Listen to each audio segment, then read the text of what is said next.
Well, Matt, welcome to the podcast. Thanks, Pete. Did you have your morning coffee yet? I have three coffees. I taped a wrap. My daughter was going in for surgery today, so I was taping a wrap and for her and having some fun. So it's been quite a morning already. But yes, I'm on my third cup of coffee. Okay. Did you want to run any of that wrapping past me? No, absolutely not. No, Okay. I have no talent when it comes to that. But it's we did our last podcast. We interviewed Lance Farrell of Farrell's Extreme Bodymaking, and I committed there to sign up. Right. Right. So I signed up for their online training. It's actually pretty cool, right? So Is it kicking your butt? it's kicking my butt. Yeah, I didn't realize I was in so much. I'm not in shape, right? So it really kind of brought that home quickly. So, Nice. but as much about the resistance, the cardio, but also the eating. So kind of that whole you and I have talked about before, that body for life mentality, kind of the smaller 6 meals, and it seems to work pretty good. Yeah. That is awesome. So you're feeling good?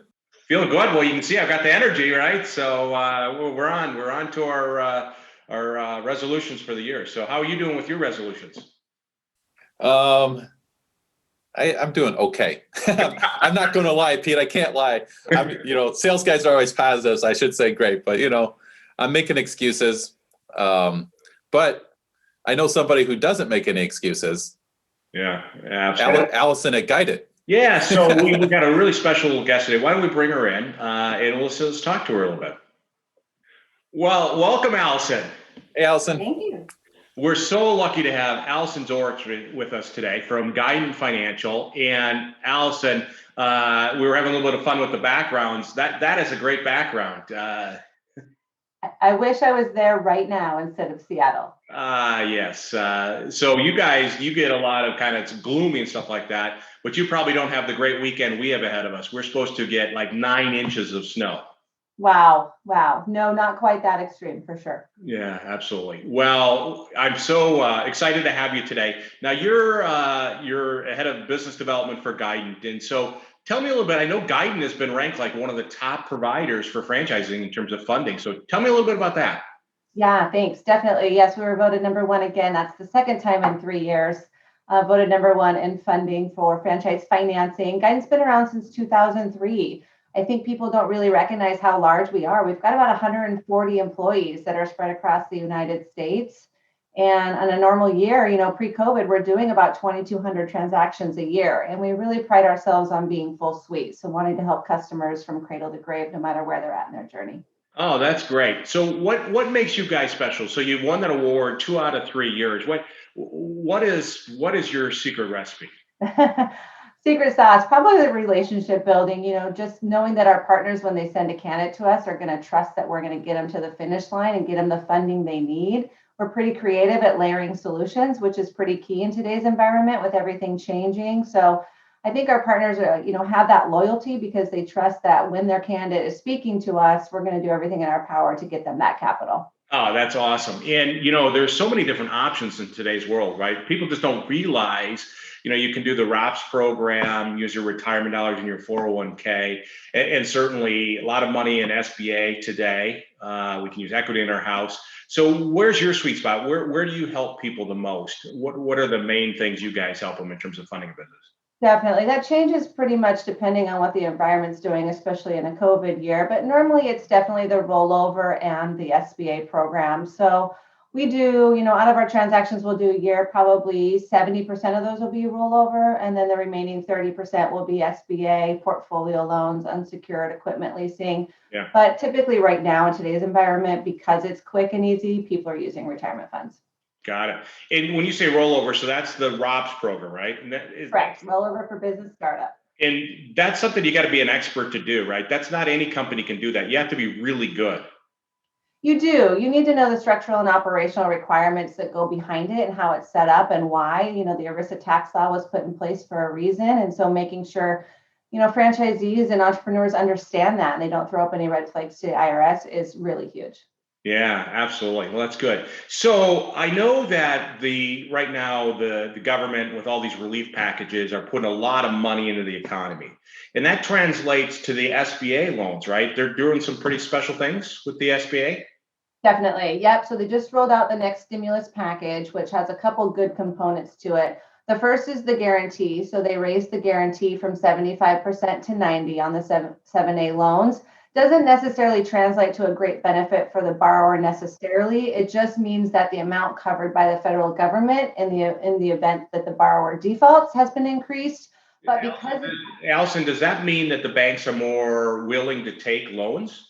exactly what I was just going to say. That's what our hope is that they will start taking on some of those, on the line, borderline loans, the more risky ones, just to see if we can get an appetite for them to bite. So that's what our hope is. Yes. Yeah, all right. So they're putting more money out there. I thought I read something also that they're doing some stuff where if it's a new SBA loan, they'll make like the first six payments. Yep, exactly right. So really to qualify for the 6 months free P&I, you need to have your loan approved between February 1st and September 30th.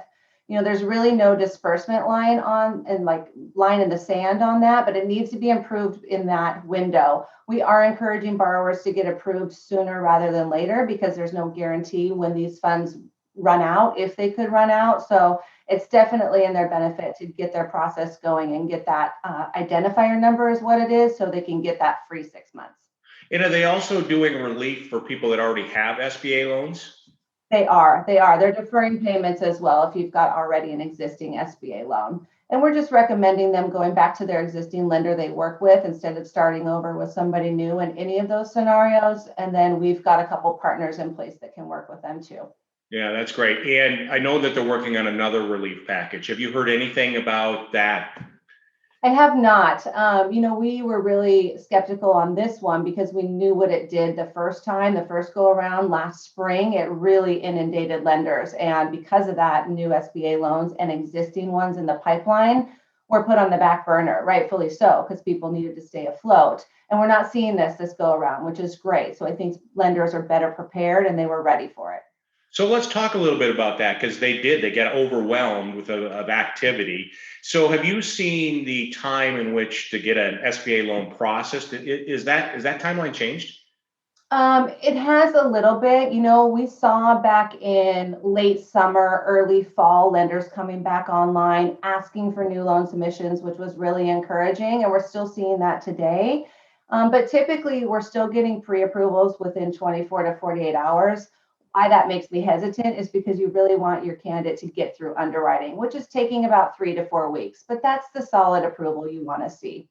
Yeah, and is that longer than it would normally be? So is that like a couple weeks longer? It is. It's about double what it is. We are seeing it get better. Banks are going in and out all the time.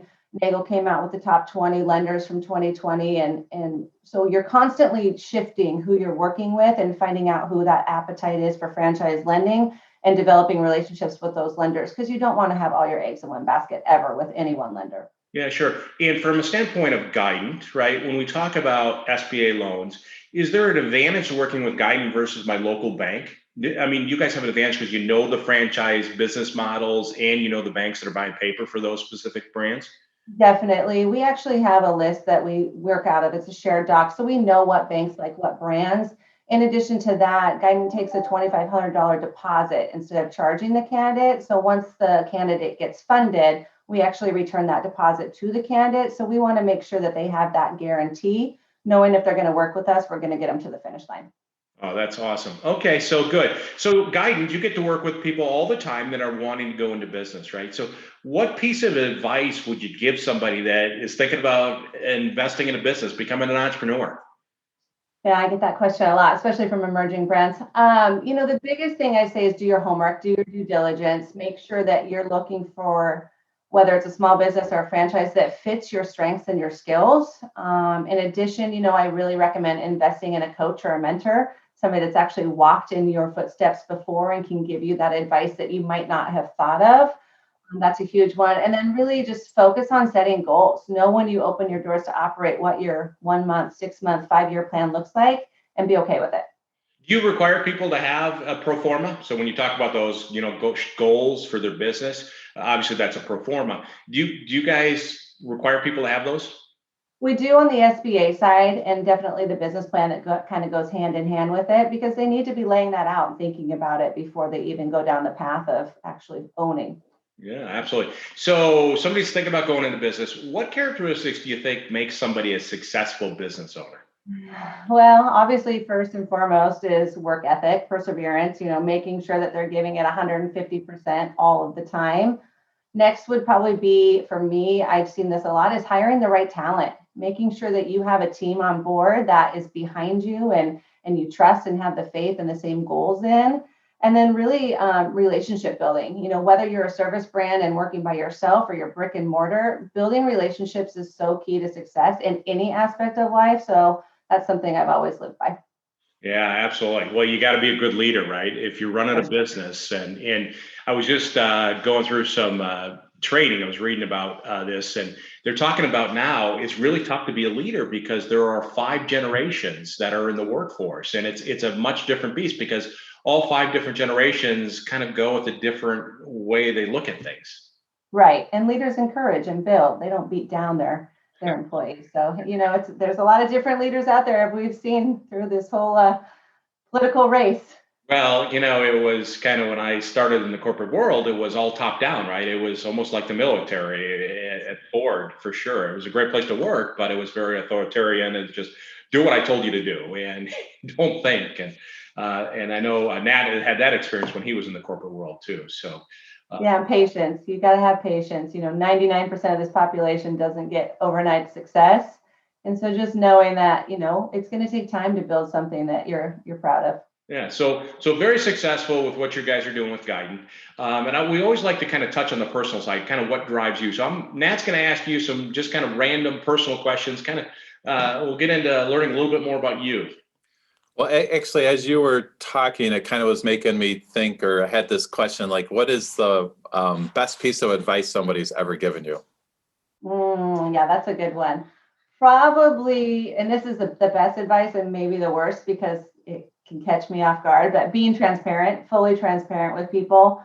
I think those close to me know that I'm always transparent. You never have to guess what I'm thinking or feeling. But I believe when you put it out there, somebody can get your true intentions. They understand why you're making the choices you make, good, bad, or ugly. So I think for me, communication and being transparent is key. That's awesome. And we always like to kind of ask people, like, what are some of your success habits? Do you have any like daily routines that you do each day that helps you be successful? Well, we went remote, obviously, with COVID hitting. And so I instantly invested in a standing desk and a walking treadmill. Hey, I'm standing right now. Yeah, me too. And I'm usually walking, but I would be winded right now if I was on it. So So you I have a think for me, treadmill desk, or you have? I have a walking treadmill. Oh, Yes. that's So I pretty have a cool. walking treadmill down here that I get on every day. And when we have long meetings, there's probably half a dozen of us on the leadership team that have them, and so you can tell the people that are walking with headphones in. But that's kept me sane for sure. You have to have that work-life balance because when you are remote, you can be inundated in your office from 7 a.m. to 7 p.m. And I have 3 kids and a husband, so that doesn't work well for me. Yeah. Starbucks or Dunkin' Donuts? Oh, for sure, Starbucks, because that was my first job out of college. Well, that's right. You're in Seattle too, right? So Yeah. Apple or Android? Oh, definitely Apple. Okay. Awesome. Anything else that you'd like to kind of add as you're thinking about the lending environment and some of the people you've been working with recently, or any other things? Yeah, I think really just, when we work with all of our partners, it's just setting those expectations and making sure clients really understand what they're in for and what they can stomach, and making sure if they're going to go the SB path to recognize that it could take a little bit longer and they need to be qualified and they need to be experienced, which is why we really encourage the rollover and portfolio loans right now, because those are 2 slam dunks. Yeah. I got to know, what's your favorite book? Oh, that's a good one. Well, what I'm reading right now is Good to Great by Jim Collins. And what I love about that is that as he goes after those big beast companies and really tries to find out what's great about them is none of them lack discipline and none of them were afraid to upset people along the way. And so I think it's key to being great is you're not going to make everybody happy all of the time, and that's okay. You follow anybody like Tony Robbins or do you have any kind of thought leaders you follow? I do. I follow David Long with Orange Theory just because I'm a OTFer. I think what he built was amazing. I mean, going from 0 to 1,200 locations and making $1 billion in profit in 10 years was pretty spectacular. And then I think all of us follow Gary Vaynerchuk. You know, he's definitely a serial entrepreneur and thought leader. And anytime he posts anything on social media, I always have a little nugget that I take away from him. So he's great. That's awesome. Do you think he's going to end up buying the New York Jets one day? I don't know. It'd be interesting. It wouldn't surprise me. Yeah. No, that's really cool.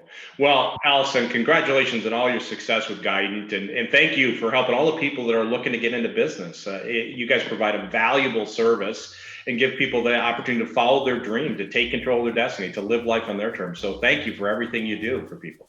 You are so welcome. Thank you for partnering with us and asking me to be part of this. I appreciate it.